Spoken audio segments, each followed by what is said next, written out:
சிந்து நதி நீர் தகராறு, பாகிஸ்தான் அமெரிக்காவிடம் கெஞ்சல். நமக்கு ஷாக் கொடுத்த நியூஸ். பாகிஸ்தானின் முக்கிய நீராதாரம் சிந்து நதிதான்.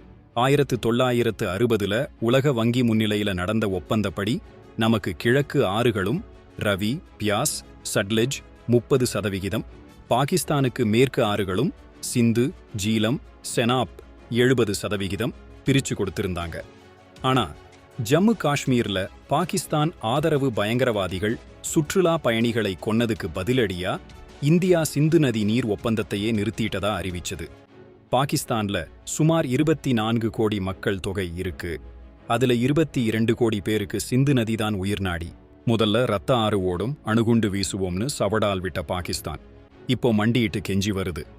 ஆபரேஷன் சிந்தூர் மூலம் இந்தியா கொடுத்த பதிலடியில கலங்கி போன பாகிஸ்தான் சிந்து நதி ஒப்பந்தத்தை மறுபரிசீலனை செய்ய 4 கடிதங்கள் எழுதிட்டு இப்போ அமெரிக்காவிடம் தலையிட்டு தண்ணீர் வாங்கி தர கெஞ்சி இருக்கு.